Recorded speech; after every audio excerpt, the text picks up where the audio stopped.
तो इसी के साथ दर्शकों चलिए कार्यक्रम को आगे बढ़ाते हैं और स्वागत करते हैं आज के हमारे विशेष मेहमान का। आप बता दें कि आज स्टूडियो में हमारे साथ एक ऐसे मेहमान हैं जिन्होंने लोगों के लिए बहुत कुछ किया है, जो लोगों के दिल में बसते हैं और जिन्होंने अपने मन की चाह को छोड़कर लोगों के लिए काम करना और उनके सपनों को पूरा करना, उनका इलाज करना उन्होंने सोचा। हम इसी पे खास बातचीत करेंगे और इसी पे खास बातचीत करने के लिए आज हमारे साथ मौजूद है डॉक्टर रमन किशोर। आपको बता दें कि ये गांव के डॉक्टर के नाम से भी मशहूर है। रमन जी, बहुत बहुत स्वागत है हमारा आपका इस खास कार्यक्रम में। नमस्ते। रमन जी, हम ये जानते हैं कि आप एक ऐसे डॉक्टर हैं जो गांव के डॉक्टर से फेमस हैं। आपको ये एक नाम दिया गया है गांव का डॉक्टर। सभी जानते हैं कि आप डॉक्टर गांव गांव जाते हैं और लोगों की सेवा करते हैं, उनका इलाज करते हैं निःशुल्क। और ये कहीं ना कहीं बहुत अच्छी चीज है और आपने कुछ ऐसा सोचा है जो आजकल के लोग जल्दी नहीं सोचते हैं। आजकल लोग बाहर जाके पैसे कमाने का सोचते हैं, लेकिन आप घर घर जाके, गांव में जाके लोगों को निःशुल्क उनको आप इलाज देते हैं, उनको दवाइयाँ देते हैं। तो ये जो सोच है, ये आप मन में जो आया, ये कैसे आया, हम ज़रूर जानना चाहेंगे। मैं 2012 बैच का एमबीबीएस समय में मेरी मम्मी बीमार पड़ी थी और उनको मैं इलाज करवाया, जांच करवाया, तो फिर पता चला कि इनका जो बीमारी है वो लाइलाज अब हो चुका है। टाटा मेमोरियल मुंबई ले गया। मेरे को मैं पूछा कि सर कैसे इनको बचाया जा सकता था, तो उन्होंने बोला कि यदि अर्ली स्टेज में, यदि समय से पहले इस बीमारी का पहचान होता, जांच किया जाता, तो ये उनको बचाया जा सकता था। तो मैं इससे पहले था कि मेरे मन में, जब मैं डॉक्टर बन रहा था, तो मेरे मन में था कि नहीं, मैं बड़ा डॉक्टर बनूं, बड़े अस्पताल में काम करूं, कार्डियोलॉजिस्ट बनूं, न्यूरोलॉजिस्ट बनूं। लेकिन इस घटना के बाद ये पता चला कि नहीं, अच्छे अच्छे डॉक्टर्स भी, अच्छे अच्छे नॉलेज वाले भी कुछ नहीं कर सकते हैं जब ये बीमारी, किसी का बीमारी एडवांस स्टेज में चला जाता है। तो यहीं से एक प्रेरणा मिली कि नहीं, हमको अर्ली डायग्नोसिस, समय से पहले इलाज और लोगों में अवेयरनेस के लिए काम करना है। तो इसी सोच के साथ मैं आगे बढ़ा और मैं जब अपना एमबीबीएस का डिग्री कंप्लीट किया और एमडी के लिए पटना एम्स में एडमिशन लिया, तो मैं सोचा कि नहीं, हमको फिर से वापस जाना है। क्योंकि क्या होता है कि अर्ली स्टेज में जब डिजीज होता है, जब बीमारी होता है, तो लोग अस्पताल नहीं जाते हैं। जब इनका बीमारी लेट स्टेज में होता है तब वो जाते हैं। तो यदि हमको बीमारी को अर्ली स्टेज में पहचानना है, लोगों को अवेयर करना है, तो लोगों के घर जाना पड़ेगा, वो हमारे पास नहीं आएंगे। तो मैं इसी मुहिम के तहत गांव-गांव जाना शुरू किया और गांव में जाता हूं, कैंप लगाता हूं, हेल्थ कैंप का आयोजन करता हूं। हमारा जो हेल्थ कैंप होता है वो अप्रोचेबल होता है, मतलब लोगों के पहुंच में होता है। कैंप में आते हैं और अपना जांच करवाते हैं और हमारा जो सारा सुविधाएं हैं वो निःशुल्क है, अफोर्डेबल है। वो उनको सोचना नहीं है कि उनको पैसा लगेगा, तो आराम से आदमी जांच भी करवाते हैं। और बहुत सारे अभी लोग ऐसे हम लोगों ने आइडेंटिफाई किया है जिनको ये पता नहीं था कि वो बीमार हैं, और उनकी बीमारी का अर्ली स्टेज में हमने डायग्नोज किया और उसका इलाज शुरू किया और बहुत लोगों को बचाओ, कैसे बचे इसके लिए भी समझाया, और वो लोग बिल्कुल स्वस्थ हैं। तो इसलिए हमें गांव में जाना पड़ता है और गांव में जाते हैं इसलिए गांव के डॉक्टर के नाम से बुलाया जाते हैं। और साथ ही रमन जी, मैं आपसे ये भी जानना चाहूंगी कि आपकी जो प्रारंभिक शिक्षा दीक्षा है वो कहाँ से होगी, कहाँ से आप ताल्लुक रखते हैं, और ये जो डॉक्टर बनने का आपके मन में जो ख्याल आया, जो आपका सपना था, ये कैसे आया, ये भी हम थोड़ा जानना चाहेंगे विस्तार। मेरा जन्म दरभंगा जिला में मनीगाछी प्रखंड बहुअरवा एक गांव है, वहाँ हुआ था। और किसान परिवार में जन्म हुआ था और वहाँ पे मेरी जो प्रारंभिक शिक्षा हुई वो 10th की जो है वो high school, government high school से हुई थी। और उसके बाद हमने +2 के लिए दरभंगा में एडमिशन लिया। मेडिकल के सफ़र का जो शुरुआत है, मैं अपने वैसे स्टूडेंट को डेडिकेट करना चाहूँगा जो सुदूर गांव में रह करके और ये सपना देख रहे हैं कि हाँ, हमें भी डॉक्टर बनना है। तो कुछ इस तरह से हुआ था कि जब मैं +2 में था, तो उसी समय DMCS दरभंगा मेडिकल कॉलेज में सरस्वती पूजा का आयोजन होता था। तो सरस्वती पूजा देखने के लिए मैं गया था वहाँ पे। तो वहाँ पे क्या था कि एक ऑडिटोरियम में मूर्ति रखा होता था और उसमें क्या होता था कि जो लोग आते थे, बाहर से जो लोग आते थे, उनको क्या किया जाता था कि गेट पर से ही दिखाया जाता था, अंदर नहीं जाने दिया जाता था। तो वहाँ से ये लगा कि अरे यहाँ तो अच्छा नहीं हो रहा है, ऐसा होना चाहिए था कि हम भी डॉक्टर बनते। तो वहाँ से लगा कि नहीं, हमको भी डॉक्टर बनना है। आप ये बोल सकते हैं कि नहीं, मतलब अपने आत्मसम्मान को ठेस लगा वहाँ पर, और वहीं से ये जर्नी शुरू हुआ था। और उसके बाद मैं स्ट्रगल करते गया और फिर यहाँ तक पहुँचा। ये जो यात्रा थी आपकी, आप जो लोगों के लिए काम करते हैं, घर जाके गाँव-गाँव जाके, इसमें कोई ऐसी चुनौती आई हो जिसके बारे में आप ज़िक्र करना चाहें? कुछ ऐसी चुनौतियों का सामना करना पड़ा हो आपको इस यात्रा में? देखिए, सबसे बड़ा जो चुनौती होता है वो लोगों तक पहुंचना होता है। ठीक है, हम कहते हैं गाँव को अप्रोच कर रहा हूँ, सबसे बड़ा दिक्कत होता है जाने का। मैं एक सरकारी हॉस्पिटल में डॉक्टर हूँ, और मंडे टू सैटरडे हमारा ड्यूटी होता है। संडे हम फ्री होते हैं, संडे और हॉलीडेज को हम फ्री होते हैं, तो उसी दिन कैंप का आयोजन किया जाता है। क्या होता है कि सुबह जिस दिन कैंप करना होता है उस दिन सुबह सुबह ही, क्योंकि हमारे पास टीम होता है, 5-6 डॉक्टर्स, नर्सिंग स्टाफ का टीम होता है सबका, तो सबको साथ ले जाना होता है। तो वो यदि दूर का कैंप है, कोई रिमोट एरिया में जा रहे हैं, तो सुबह उठना होता है, 4 बजे उठना है आपको, तैयार होकर के 4:30-5 बजे तक निकल जाना है वहाँ से। अपने जो साइट है वहाँ पर 10 बजे तक पहुँचना होता है। दूसरा सबसे बड़ा चुनौती होता है कि वहाँ जब आप पहुँच जाते हैं तो क्या होता है कि हम लोग जैसे हमने बताया कि हम लोग अर्ली डायग्नोसिस के लिए काम करते हैं, तो गांव के जो लोग हैं वो अवेयर नहीं है, वो तब तक जांच नहीं करवाना चाहते हैं, तब तक इलाज नहीं करवाना चाहते हैं जब तक उनको कोई सिम्टम नहीं आता है, बीमारी का कोई लक्षण नहीं दिखता है। तो फिर उन लोगों को कन्विंस करना पड़ता है। हमारा जो जो जांच है, हमारा जो बेसिक जांच होता है, blood sugar, blood pressure, ECG, haemoglobin, ये हम बेसिक टेस्ट करते हैं। तो हम ये टेस्ट फ्री भी करते हैं, उसके बावजूद भी लोग नहीं करवाना चाहते हैं। और इसके साथ साथ में हम लोग एक टर्म एंड कंडीशन रख देते हैं कि आपको दवा तभी मिलेगा, आप कोई भी बीमारी है आपको दवा तभी मिलेगा जब आप जांच करवाएंगे। तो लोगों को मजबूर होकर के वो जांच करवाना पड़ता है, वही लोग जांच करवाते हैं।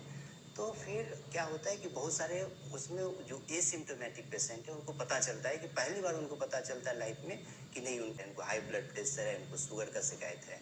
फिर उन लोगों को काउंसलिंग करना पड़ता है। बहुत सारे लोग डर भी जाते हैं कि अब इससे अच्छा था कि पहले ही थे, अभी तो जांच हो गया, अब टेंशन में आ गए हैं, अब हमको पता चल गया मेरा बीमारी है।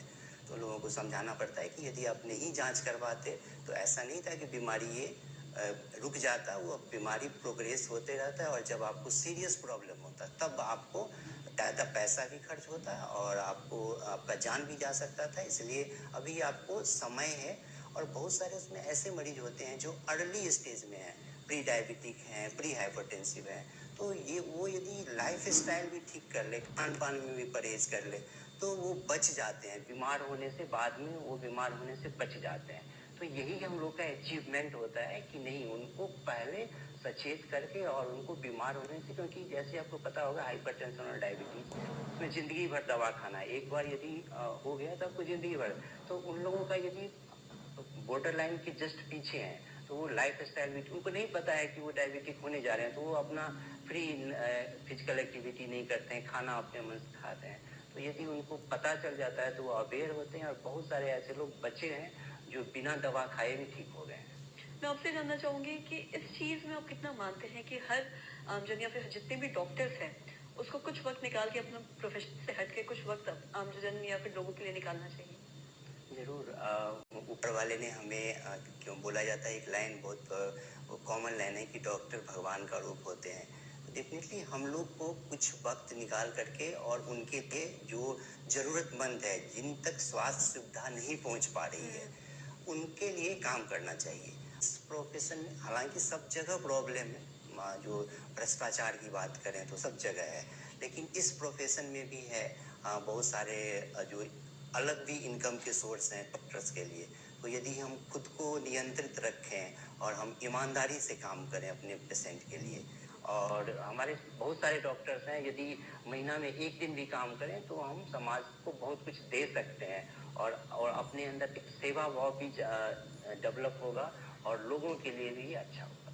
तो आप जो काम कर रहे हो कहीं ना कहीं बहुत ही सराहनीय है, और वो कहते हैं ना कि कुछ ऐसे लोग जो डॉक्टर जो पैसे नहीं दे पाए लेकिन वो अपनी अगर दुआ दे दे तो ये बहुत बड़ी चीज होती है ना। साथ ही मैं आपसे ये भी जानना चाहूंगी, अगर हम प्रेरणा की बात करें, हम जानते हैं आपके माँ के बारे में भी जानते हैं, आपने शुरू में भी एक चीज कहा था कि prevention is better than cure. अगर इस चीज को हर कोई अपनाए तो कहीं ना कहीं बड़ी बीमारियों से खुद को वो बचा सकते हैं, और कहीं ना कहीं इसी मूल्यों पे आप आगे बढ़े हैं। आप आज हर गांव-गांव जाके आप लोगों को इलाज दे रहे हैं निःशुल्क। तो इस चीज़ों के बारे में आप क्या बताना चाहेंगे और अपनी माँ के बारे में क्या कहना चाहेंगे? देखिए जो हेल्थ केयर होता है ना, जो हेल्थ केयर हम प्रोवाइड करवाते हैं वो दो तरह का होता है। एक फैसिलिटी बेस्ड, मतलब जैसे आपने हॉस्पिटल बना दिया और वहाँ पर आप बहुत सारी सुविधाएं हैं और वहाँ पे मरीज आएंगे और वो उनका इलाज होगा। और दूसरा होता है कम्युनिटी बेस्ड, मतलब गाँव में जा कर के पेशेंट का इलाज करना। जी। ठीक है, तो जो ये हॉस्पिटल बेस्ड होता है हेल्थ केयर, उसमें ये उसका ये प्लस पॉइंट ये है कि वहाँ पे बहुत सारी सुविधाएं होती है। लेकिन यहाँ पे सबसे बड़ा जो बैरियर होता है, सबसे ज़्यादा जो लिमिटेशन होता है कि लोग जब आएंगे हॉस्पिटल तभी हम इलाज कर सकते हैं उसका। आप वेल ट्रेंड हैं, हॉस्पिटल में बैठे हैं, लेकिन लोग जब तक आएंगे नहीं आपके हॉस्पिटल तब तक आप इलाज नहीं कर सकते हैं। और लोग का क्या है, अभी का जो सिचुएशन है, जब तक वो गंभीर रूप से बीमार नहीं हो जाते हैं तब तक वो हॉस्पिटल नहीं आते हैं। तो इस कंडीशन में क्या होता है कि इलाज का खर्चा भी बढ़ जाता है। बहुत सारे ऐसे लोग मिलेंगे जिनको जमीन बेचना पड़ा, अपना लाइफ भर का जो सेविंग है, पैसे जमा किए थे, वो लग जाता है। तो हमारा जो मेन हेल्थ केयर सिस्टम है यहीं पर फोकस कर रहा है। हमको यदि हेल्थ, हम जैसे गवर्नमेंट को या फिर किसी आदमी को हेल्थ केयर के फील्ड में काम करना होता है तो उनके दिमाग में पहला ये आता है कि चलो हॉस्पिटल खोलते हैं, सेटअप खोलते हैं और वहाँ पे बैठ के और इलाज करेंगे, वहाँ पे पेशेंट आएंगे। इस फील्ड पे काम हो रहा है, लेकिन इस फील्ड का मैं लिमिटेशन बताया। तो उसके बाद जो हम कम्युनिटी बेस्ड हेल्थ केयर है, जो गाँव में जाते हैं, उसमें सबसे बड़ा ड्रॉबैक है कि इसमें पैसा नहीं है। यदि कोई स्वस्थ आदमी है, उनको कुछ नहीं हो रहा है, तो आपको 10 रुपया भी जांच करने के लिए नहीं देंगे। 500 1000 रुपया फीस का तो छोड़िए। तो सबसे ज्यादा जो लिमिटेशन है इसमें यही है कि इसमें पैसा नहीं है। इसलिए सिर्फ और सिर्फ गवर्नमेंट और उससे रिलेटेड जो संस्था है वही इस काम को कर रहे हैं। कम्युनिटी बेस्ड हेल्थ केयर को वही लोग कर रहे हैं, बाकी और भी लोग नहीं आ पा रहे हैं। जो गांव में जाकर के इलाज करना है वो नहीं कर पा रहे हैं। तो यदि गवर्नमेंट इस पर फोकस करे और ज्यादा फोकस करे, ये जो कम्युनिटी बेस्ड हेल्थ केयर है ये अभी भी आशा एएनएम उसी के भरोसे है। बहुत कम मिनिमम डॉक्टर इन्वॉल्व है इसमें। तो यदि गवर्नमेंट उस पर फोकस करे तो क्या है कि यदि हम बीमारी को अर्ली स्टेज में रोक सकते हैं, यदि हम रोक लें तो हमारा जो टर्सरी केयर है वहाँ पे जो पेशेंट का देखते हैं कि जो भी सरकारी अस्पताल है वहाँ पे पेशेंट का, मरीज का भीड़ लगा हुआ है। इसलिए भीड़ लगा है क्योंकि उनको अर्ली स्टेज में नहीं रोका गया।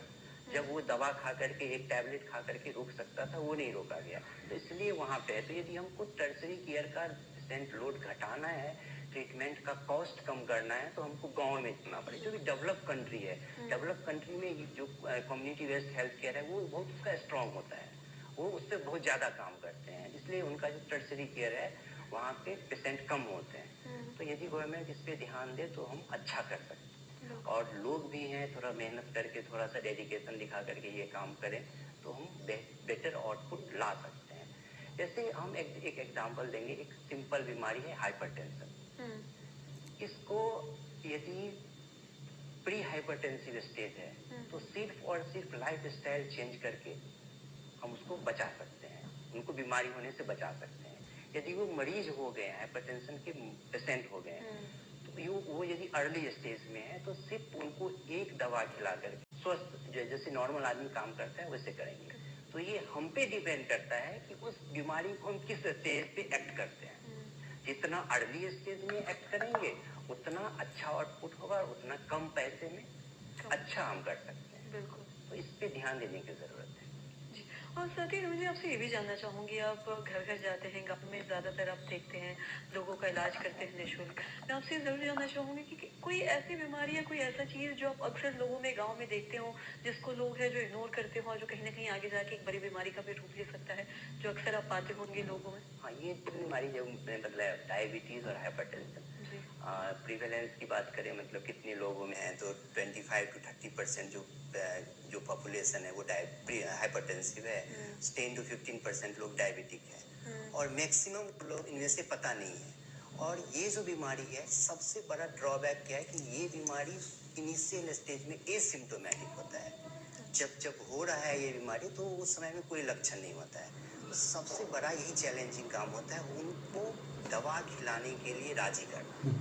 यदि कोई आदमी ये मान रहा है कि हम स्वस्थ हैं, हमको कोई दिक्कत नहीं हो रहा है, तो उनको दवा खिलाना मुश्किल काम होता है। तो सबसे ज़्यादा जो लोग लापरवाही करते हैं, यही करते हैं। जब तक उनको, बहुत सारे लोगों में ये मिथ भी होता है कि एक बार दवा शुरू कर देंगे तो जिंदगी भर खाना और पड़ेगा। खासकर ये चीज हम देखते हैं कि बीपी हो गया या शुगर हो गया, हाँ। इसके जो तो मरीज मैं होते उसको ज्यादा बार बार ये समझाता हूँ कि आप मान लेते हैं कि आप दवा नहीं खा रहे हैं, तो आप शुरू कर दिया तो आपको जिंदगी भर खाना पड़ेगा। तो ऐसा तो नहीं है ना कि आप दवा नहीं खा रहे हैं तो आपका बीमारी रुका हुआ है। बीमारी तो अपने स्टेज में बढ़ रहा है, एडवांस हो रहा है। तो आज नहीं खाएं, 5 साल के बाद आपको दवा खाना है। आज हो सकता है एक टैबलेट काम चल जाए, 5 साल के बाद आपको एक साथ 5 टैबलेट खाना पड़े, हार्ट के लिए भी खाना पड़े, किडनी के लिए भी खाना पड़े, आँख के लिए भी खाना पड़े उसी बीमारी से, क्योंकि एक बीमारी का बहुत सारा कॉम्प्लिकेशन होता है। तो यही सबसे बड़ा जो जागरूकता का जो अभाव है लोगों में, इसी के कारण से बीमारी इतने हायर स्टेज में। और देखते होंगे, हम कैंसर की भी बात करें, यदि अर्ली स्टेज में हम इसको डायग्नोज कर आपने जागरूकता के भाव की बात की है। यदि कोई भी डॉक्टर पेशेंट के साथ इंटरेक्ट कर रहा है, तो ये प्रिवेंटिव पार्ट को भी उनको एक्सप्लेन करना चाहिए। अगर हम गांव के बारे में बात करें, महिलाओं के बारे में बात करें, तो उनको हाइजीन से रिलेटेड जानकारी होना कितना ज़रूरी समझते हैं? क्योंकि हम कई बार ऐसा भी देखते हैं कि अनहाइजीन होने की वजह से भी कई सारी बीमारियां होती हैं।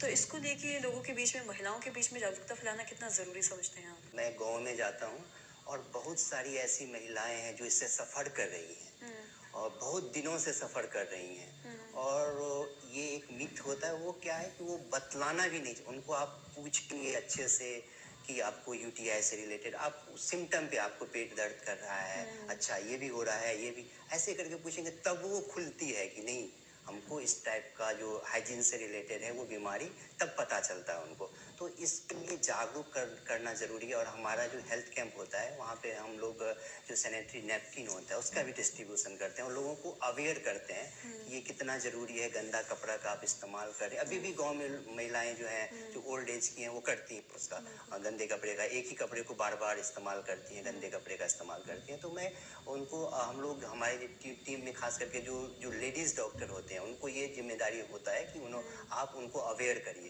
तो वो लोग उनको अवेयर करते हैं, हेल्थ एजुकेशन से रिलेटेड बातें करते हैं उनसे और बतलाते हैं कि हम कैसे जो यूटीआई है या महिलाओं से रिलेटेड जो बीमारी है उससे कैसे बच सकते हैं, उसका क्या क्या लक्षण होता है, उस पर हम लोग बात करते हैं। साथ ही साथ रमन जी, हमने काफ़ी चीज़ों पे आपसे खास बातचीत कर ली है। साथ ही अपने सपनों को पूरा करना और आने वाले सफर, मतलब टाइम में और क्या कुछ ऐसा है जो आप करना चाहते हैं, और जाते जाते हमारे दर्शकों को आप क्या कहना चाहेंगे इस बारे में भी थोड़ा? मैं अपने लाइफ में 2-3 प्लान लिया हूँ। मैं अपने लाइफ टाइम में कभी भी प्राइवेट क्लिनिक की तरफ नहीं जाऊँगा, क्योंकि मेरा मानना है यदि आप एक बार क्लिनिक खोल लेते हैं तो आप वहीं पर बंद जाते हैं, वहाँ से आपको टाइम नहीं मिलेगा। इसलिए मैंने ये सोचा है कि मैं अपने लाइफ में जो हमारा जो सैलरी होता है, जो मैं गवर्नमेंट जो हमको दे रही, मेडिकल कॉलेज में डॉक्टर हूँ, तो जो सैलरी मिल रही है उसी से हमको ये करना है। मैं इसी से सारा कुछ कर रहा हूँ। और गाँव में जाने के बाद हम वैसे लोगों तक पहुँच पाते हैं जहाँ तक कोई नहीं पहुँच पाता है। यदि हम शहर में हॉस्पिटल खोल लें तो जो लोग पैसे वाले भी आ जाएंगे, लेकिन वहाँ पर जो वैसे लोग हैं, तो मैं जिंदगी भर उन्हीं लोगों के लिए काम करना चाहता हूँ। जैसे आपने बताया कि निक नेम में गाँव का डॉक्टर, तो मैं अपने लाइफ टाइम में गाँव के लिए काम करना चाहता हूँ। और क्या है कि सबसे बड़ी बात है कि लाइफ में यदि किसी काम को करके आपको सेटिस्फेक्शन मिलता है, संतुष्टि मिलता है, तो उस काम को करना चाहिए। तो मैं इस काम को करके संतुष्ट हूँ। मैं रविवार को 18 घंटे 20 घंटे भी काम कर लूँ, फिर भी हमको थकान नहीं होता है, क्योंकि एक मन लगता है उसको करने से, एक पॉजिटिव जो वाइब्स वो आते हैं। तो मैं इसी काम को अपनी ज़िंदगी भर कंटिन्यू करना चाहता हूँ। रमन जी, आपने जो भी अपनी कहानी सुनाई है, आपका जो ये सेवा समर्पित जो सफर रहा है, वो कहीं ना कहीं सुन के एक सराहनीय है। और साथ ही साथ जो निशुल्क आप लोगों के लिए काम कर रहे हैं, लोगों को सेवा दे रहे हैं, गांव जा रहे हैं, फ्री इलाज कर रहे हैं, ये कहीं ना कहीं बहुत बड़ी चीज़ है। आप रमन जी, आप हमारे इस कार्यक्रम में आए, अपना कीमती वक्त दिया, ये जो तमाम जानकारी दी है, और ऐसे व्यक्ति से बात करके भी बहुत अच्छा लगता है जो कहीं ना कहीं अपने बारे में ना सोच के लोगों के बारे में सोचते हैं, लोगों की सेवा करते हैं। तो इसके लिए तहे दिल से आपका रमन जी शुक्रिया। Thank you so much.